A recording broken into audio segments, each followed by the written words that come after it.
Merci beaucoup pour cette introduction. Bonjour à toutes, à tous. Donc, vous allez entendre une musique un peu différente avec mon accent canadien, effectivement. Merci pour cette invitation. C'est vraiment à la fois un plaisir et un honneur d'être avec vous cet après-midi. C'est d'ailleurs une formule... Je cherche en même temps le petit... Ah, voilà. C'est d'ailleurs... une formule très intéressante qui n'existe pas chez nous au Québec. Cette rencontre entre les universités et les PDG, les organisations hospitalières.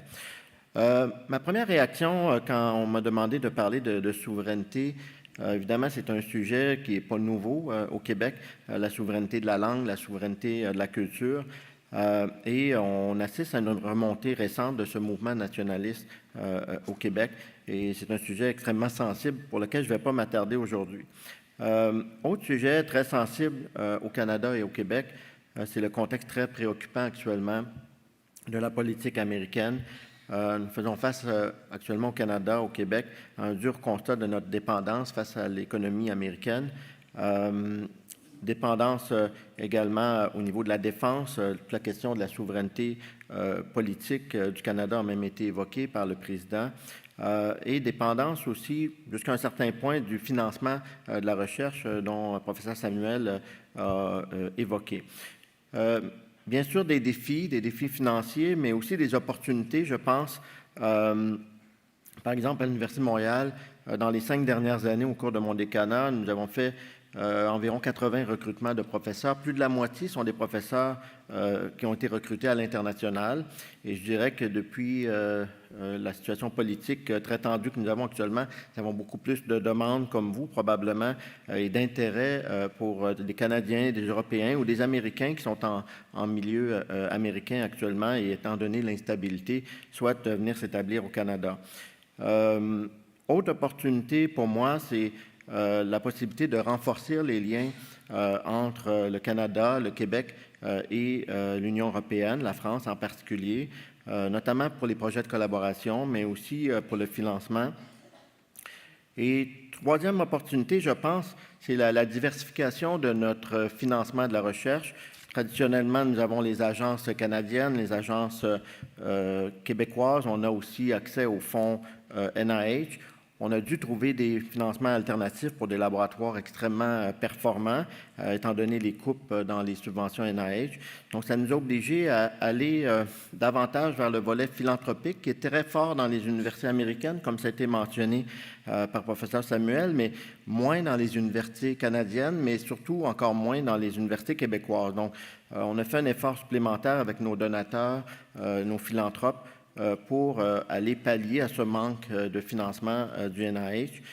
Et puis l'autre élément de diversification qui est complètement nouveau pour nous, et j'ai beaucoup apprécié l'intervention du général, c'est toute la question du budget de la défense ou de la recherche en lien avec la défense, qui est pratiquement inconnue pour nous au Canada, au Québec. Et on assiste maintenant à une augmentation considérable des budgets pour la défense, incluant pour la recherche. Donc, il s'agit d'une opportunité pour nous dans les universités.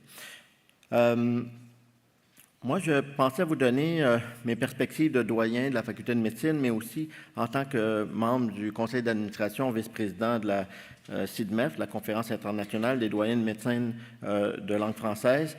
J'ai pris l'angle de la définition de la souveraineté, pouvoir, maîtrise, autorité sur un territoire ou une population.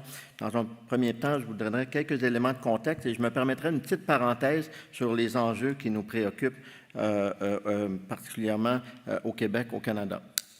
Donc, la Faculté de médecine de l'Université de Montréal est une faculté de médecine francophone qui a été fondée en 1843. Et sa particularité au niveau culturel, c'est qu'elle est issue de 3 cultures médicales différentes, bien sûr françaises. Jusqu'à une certaine époque, plus de 80% des gens étaient formés en France, mais aussi évidemment américaines et britanniques.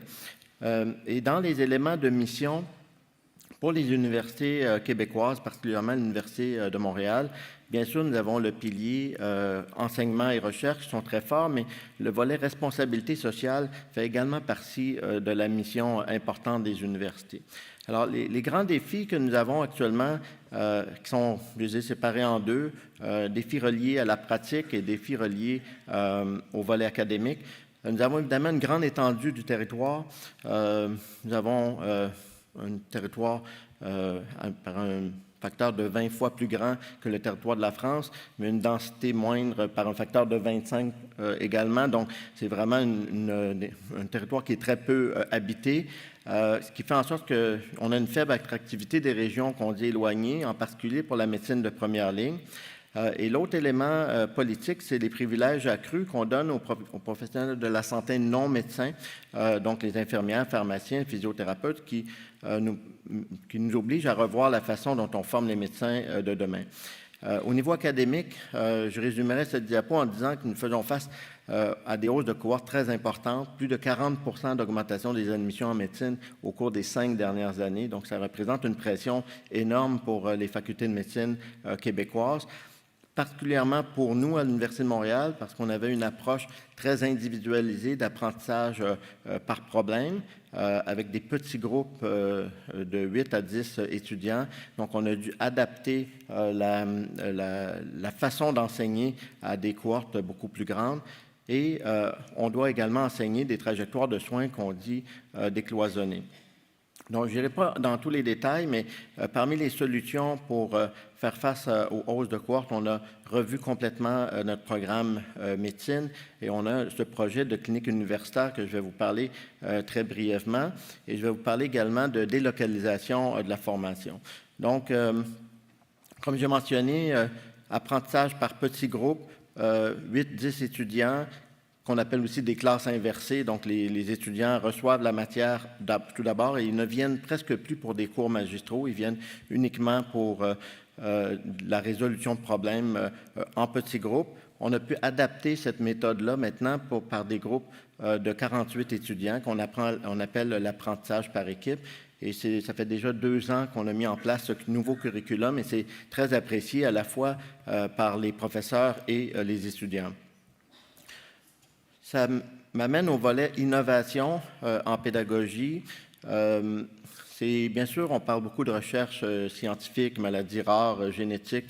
Je suis moi-même neurogénéticien de formation, mais il y a un sujet que je trouve qui est peu développé dans nos facultés au Québec et probablement ailleurs aussi, c'est la recherche en pédagogie. Donc, même si on fait beaucoup d'innovation en pédagogie, on n'a pas la tradition de publication ou de financement de ce type de recherche-là.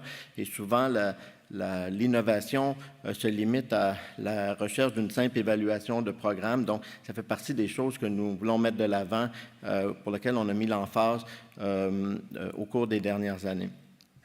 Autre innovation, c'est cette clinique que j'appelle la clinique école à l'Université de Montréal pour les soins de première ligne. Presque tous les milieux de stage sont des milieux qui sont des milieux traditionnels, hôpital, clinique, première ligne, autres. On a voulu créer une clinique spécifiquement pour les besoins de la faculté et spécifiquement pour les besoins d'enseignement multidisciplinaire, parce qu'à la faculté, on n'est pas responsable uniquement de la formation médicale, mais aussi de la formation des professionnels de la santé non médecins. Donc, c'est une première que nous mettons de l'avant à l'Université de Montréal. Je vais terminer ma parenthèse montréalaise avec la formation délocalisée pour à venir avec les conclusions pour la francophonie. Nous avons mis en place, il y a une vingtaine d'années, un campus, une école de médecine complètement délocalisée pour 48 étudiants dans une région qu'on appelle la région de la Mauricie. Ça se situe dans le milieu du Québec. Pour quelle raison? Parce que c'était un endroit où on avait le plus de besoins de recrutement de médecins. Donc, c'était l'endroit dans la province où on avait des découvertures sur le plan des effectifs médicaux. Et le pari qu'on avait fait à l'époque, c'était de former les médecins dans les régions, pour les régions, dans un milieu communautaire, dans un esprit de rétention. Et le pari a fonctionné, en fait. On a 40% des étudiants qui sont formés dans ces milieux, qui reviennent dans des milieux similaires. Donc, on a réussi à améliorer l'attractivité dans ces régions. Et c'est un modèle qui a été adopté par d'autres facultés de médecine québécoises. Maintenant, chacune des universités ont leur campus délocalisé. Et vous voyez que c'est des petits chiffres, chacun d'entre eux, mais actuellement, on forme 16% des étudiants en médecine du Québec dans des milieux communautaires, dans des régions, alors qu'il y a une vingtaine d'années, à toute fin pratique, c'était inexistant. Je vais répondre, je vais terminer. Donc, les perspectives canadiennes, nous avons 18 facultés de médecine au Canada, 4 facultés québécoises, 8 campus délocalisés, maintenant en région, et la tendance à cette formation dans les milieux plus communautaires s'accentue. Si on regarde les 5 dernières années, il y a 3 nouvelles facultés en milieu communautaire, Toronto, York et Simon Fraser, 5 nouveaux campus régionaux, incluant 4 dans la province de Québec, et une école spécifiquement pour la médecine familiale, médecine de première ligne en Ontario. Donc, forte tendance à former les médecins davantage dans les milieux communautaires actuellement au Canada, au Québec. Beaucoup d'efforts pour valoriser la pratique en première ligne. Et nous avons les défis d'augmentation de cohortes pour maintenir la qualité de l'enseignement. Alors, j'arrive à la question de la francophonie comme levier pour mettre de l'avant nos missions d'enseignement, recherche, mais aussi de responsabilité sociale, parce que vous comprenez que le projet dont on vient de parler de délocalisation, c'est surtout un projet de responsabilité sociale. Donc, je voulais juste montrer l'impact ou certaines contributions de l'Université de Montréal dans la francophonie au sein de la CIDMEF. Donc, peut-être plusieurs d'entre vous connaissez la CIDMEF qui a été créée il y a une quarantaine d'années, qui regroupe 140 établissements d'enseignement supérieur de recherche en santé et dans plus de 40 pays. Et c'est un réseau essentiellement d'échanges et de partenariats pour une communauté de bonnes pratiques. Donc, l'Université de Montréal a contribué aux travaux de la CIDMEF, notamment au niveau de la formation, de l'innovation en pédagogie. Le modèle de formation délocalisée a également été appliqué avec succès dans d'autres pays de la francophonie, entre autres en Tunisie. Et toutes les questions de mise en valeur des valeurs de responsabilité sociale a mis en place un réseau international de la responsabilité sociale. Donc, ça a été fait également sous l'impulsion de l'Université de Montréal. Et je voulais mentionner aussi le projet d'accréditation des facultés de médecine francophone qui est mené également par la CIDMEF sous l'autorité de Dr. Christine Collin. C'est un des projets forts de la CIDMEF actuellement qui est mené en grande partie par l'Université de Montréal. C'est issu de la tradition des facultés des organismes nord-américains. Donc, nous, en Amérique du Nord, on ne peut pas avoir une école de médecine qui n'a pas une accréditation par un organisme qu'on appelle un organisme d'agrément sur lequel qui s'appuie sur différentes normes. Et parmi les mécanismes, c'est l'évaluation par les pairs et l'évaluation aussi par les étudiants. Donc, on a reproduit plus ou moins cette tradition nord-américaine au sein de la CIDMEF pour l'accréditation des facultés de médecine francophones. Et jusqu'à présent, il y a 5 facultés qui ont été accréditées. Il y en a 13 qui sont en cours de route. Alors, quelques perspectives pour la suite en lien avec la souveraineté. Donc, contexte nord-américain extrêmement préoccupant pour nous, Canadiens, nous, Québécois. Les instances démocratiques sont mises à mal sur une base presque quotidienne par différentes politiques. L'autre élément qui est aussi relié à ce mouvement, peut-être à un moindre degré, mais qu'on voit dans nos populations au Québec, au Canada, vous le voyez certainement aussi en Europe, c'est tout le volet des informations et l'utilisation des réseaux sociaux qui met à mal même toutes les connaissances et l'application des connaissances et même qui est un enjeu de santé publique. Je pense que ça nous interpelle comme universitaires. Nous avons besoin d'avoir une voix forte pour préserver les valeurs qui nous unissent de façon générale dans le milieu universitaire, mais de façon plus particulière dans le milieu universitaire francophone, c'est-à-dire les valeurs scientifiques, de rigueur, d'utilisation des données probantes pour la prise de décision et aussi les valeurs humanistes. Et donc, pour moi, c'est une opportunité de leadership par les universités francophones, par la CIDMEF ou autres collaborations avec les différentes universités. Alors, je m'arrêterai ici, puis je pourrai prendre les questions pour la suite.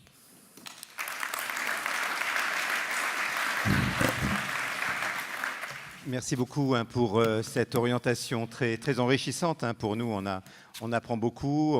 On discutait en aparté sur vos campus délocalisés qui sont certainement une force et une nécessité.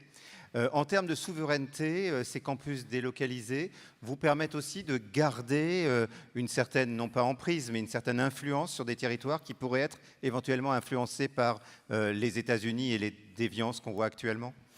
Oui, en fait, tous ces campus délocalisés-là sont sous l'autorité des facultés en place. C'est le même programme. Ceci dit, ils ont une autonomie dans la façon qu'ils vont le livrer, c'est-à-dire c'est les professeurs locaux.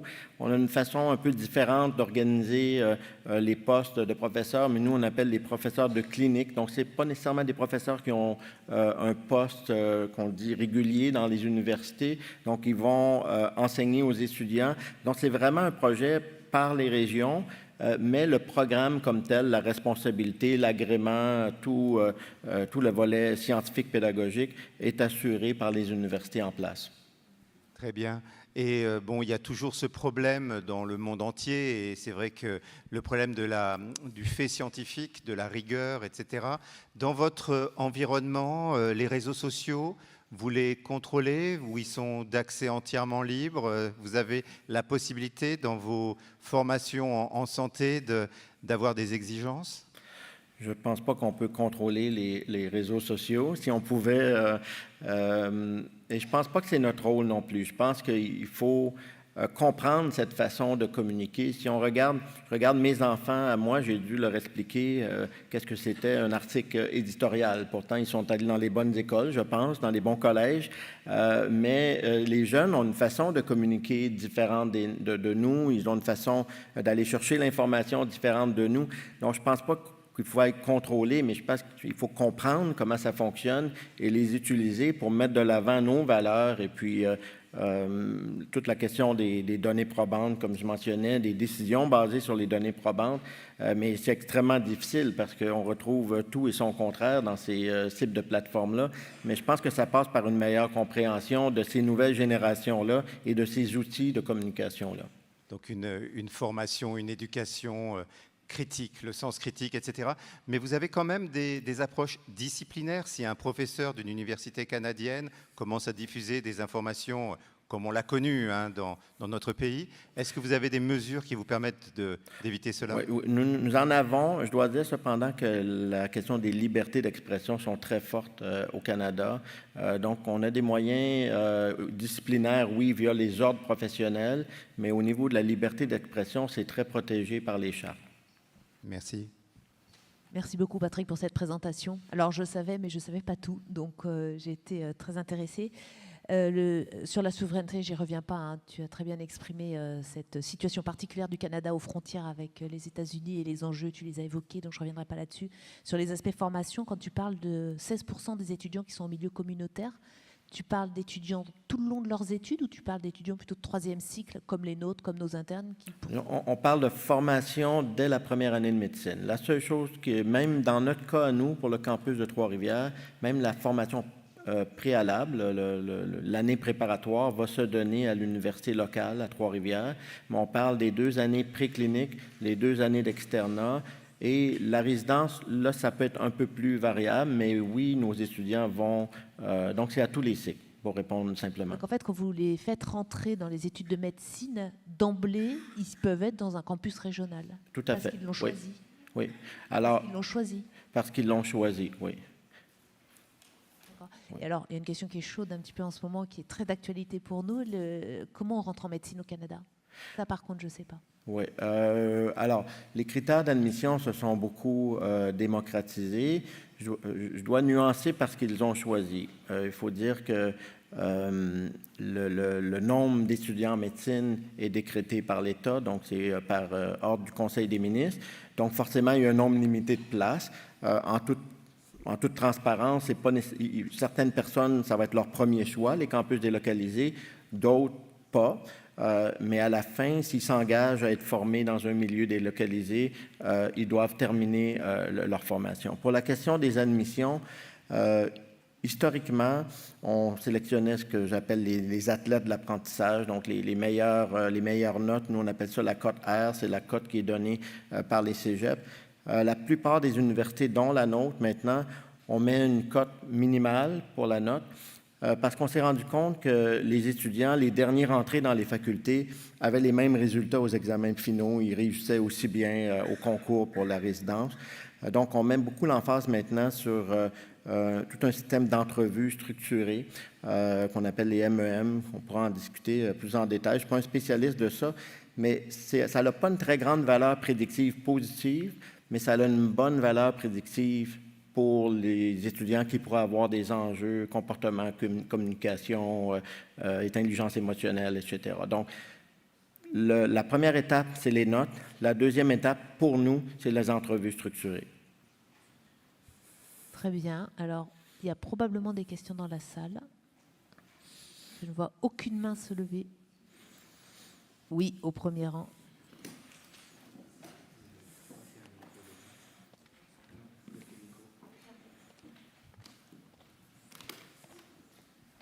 Bonjour, bonjour Philippe Elseir, CHU de Nantes et président de la conférence des DG de CHU. Moi, j'avais une question sur les mobilités internationales, en particulier pour les parcours académiques, enfin de nos jeunes qui se destinent vers la nomination comme professeur, ce qu'on appelle professeur PUPH chez nous, vous connaissez ça très bien. Est-ce que l'instabilité stratégique qu'on vit et que vous vivez de manière au premier chef, si je puis dire, avec des revirements, des évolutions qu'on n'imaginait pas il y a 10 ou 15 ans, est-ce que ça vous amène qu'est-ce que ça vous inspire sur la question de la mobilité des jeunes? Est-ce que vous vous dites on fait fi de ces dimensions parce que, au fond, on travaille sur un registre académique dans une relation d'université à université, d'unité de recherche à unité de recherche, ou est-ce que ça vous amène à réorienter pour partie un certain nombre de mobilités, de partenariats privilégiés, même si je sais par ailleurs qu'il y a beaucoup de partenariats d'ailleurs entre la France et le Canada sur ces mobilités? Ouais. C'est une très bonne question. C'est certain que, bon, pour placer dans le contexte les étudiants, les résidents qui se destinent à une pratique universitaire, même pour les professeurs de clinique que je mentionnais tout à l'heure, obligatoirement doivent faire au moins une année, la plupart des hôpitaux 2 années de formation à l'extérieur. C'est certain que traditionnellement, oui, beaucoup en Europe, mais on était très liés à la formation aux États-Unis. Pour le moment, je dirais que la relation, puis je pense que ça a été mentionné par le professeur Samuel, la relation avec les universités américaines, elle est demeurée. Ils sont aussi préoccupés que nous, même encore plus, parce qu'ils sont dedans, ce système-là. C'est surtout l'imprévisibilité qui les menace, parce que dans les faits, ça fonctionne, mais quelqu'un peut sortir de la douche le matin puis changer toute la politique ou le financement. Donc, ça amène une situation très, très instable et ils en souffrent de ça. Mais nous, on a gardé les liens avec les universités américaines. Pour le moment, je n'ai pas été mis au courant parce que nous avons encore beaucoup, on parle de centaines d'étudiants en formation, surtout les fellows, les moniteurs cliniques aux États-Unis. Je n'ai pas été mis au courant de situation, outre le fait que parfois le financement est tombé. Donc, il était avec un professeur qui était financé dans une thématique X, et puis là, ce n'est plus financé, mais ils ont des ressources via la philanthropie notamment, ou via les universités ou autres, où l'étudiant va travailler sur autre chose. Mais je dirais que pour le moment, la relation, elle est intacte. Mais ça pourrait changer l'intérêt. On sait certain que les gens qui ne souhaitent plus voyager aux États-Unis, donc c'est certain que ça va avoir un impact sur les prochaines destinations. Mais pour les gens qui sont en formation actuellement, je dirais que c'est plus ou moins la même situation qu'avant. Alors, je crois qu'il n'y a plus de questions dans la salle. Peut-être qu'on va s'arrêter là, messieurs. Merci. Dernier mot. Non, voilà, je voulais remercier le doyen Cossette. Merci beaucoup.